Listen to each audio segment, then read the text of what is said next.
This world has always been so. Life abides no reason, for none are born by their own consent.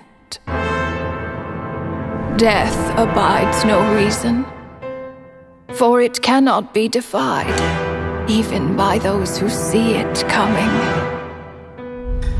Time abides no reason, for it deprives us all equally, yet brooks not a second to be reclaimed.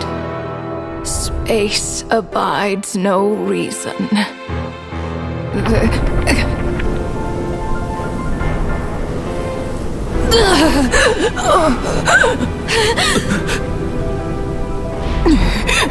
The ruler of space stopped the golden-haired twin travelers and mercilessly tore them apart.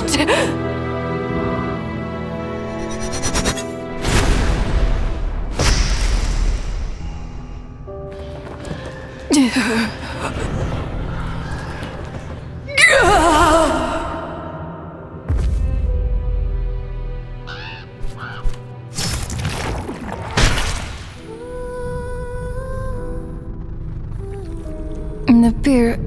no. This looks more like Rhine-daughter's doing. Please don't litter other people's spaces with your bizarre creations. Unsurprisingly, all life here has been rendered unstable, tainted by the ruler of space. I have seen enough to know that repeating this experiment would be fruitless.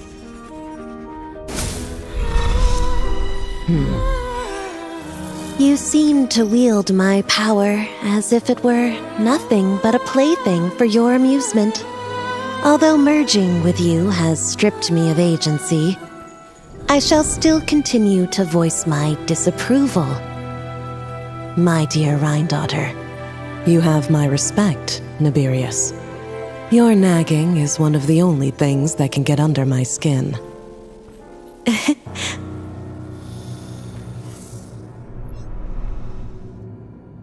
And you, Istaroth? Why did you bestow history upon them?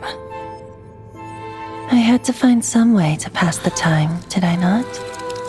After all, it's clear that Asmodee is not here.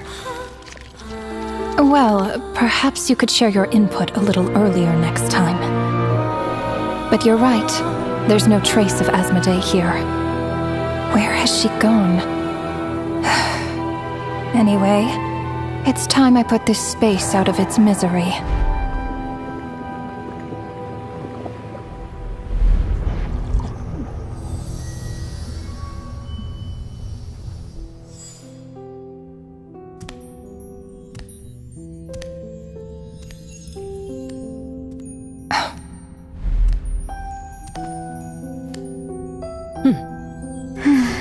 These meetings are just a formality. Does it really matter that only 3 of us are here? I, for one, think that we should find her. Since the Heavenly Principles cast us as shades, not one of us has ever missed a meeting. What if she just switched sides? Finding her would do more harm than good. Now there's an interesting idea. Better than being devoured. Just switched sides? You make it sound like such a trivial affair. We are shades, shadows of the Heavenly Principles. It's unthinkable. Unless she loves her new master more than her own self. Renova, do you know that you're being watched? By whom? Whose gaze could pierce this far?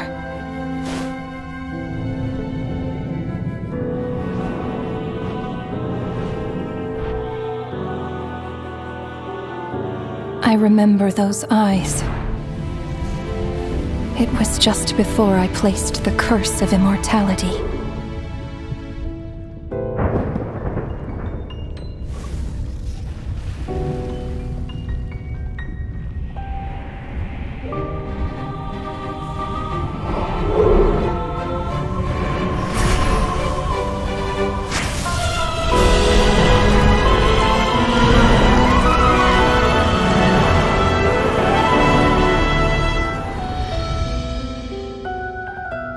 Yes, he's an old acquaintance of mine.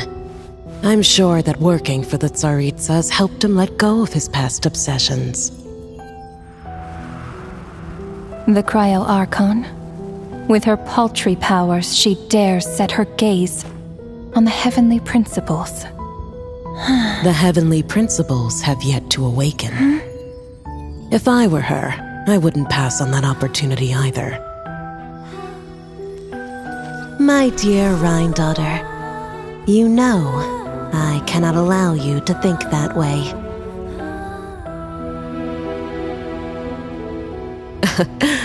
It was purely hypothetical, Nibirius. For lack of a direct order, I say it's time we intervened. Of course, to the extent permitted by the rules.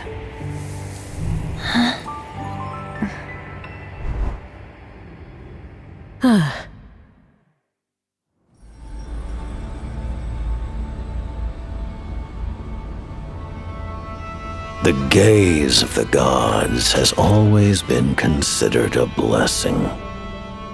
Hence the origin and meaning of visions. People have always yearned for the gaze of the gods. And yet, it is said that when mortals look directly upon the gods, they invite their wrath and retribution. And what of it? Lives will be lost, a nation brought to ruins. So be it.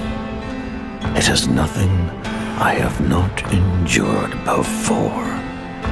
I already know the price of gazing upon the gods. So tell me, what is the price of killing a god? The god stays silent, as if the thought had never once crossed his mind.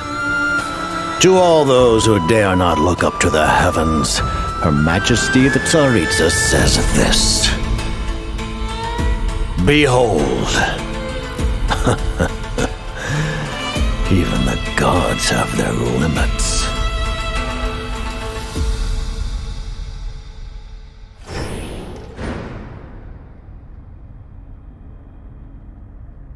Inspection over. Return to your posts. Make sure the Frostmoon Scions don't pose a threat.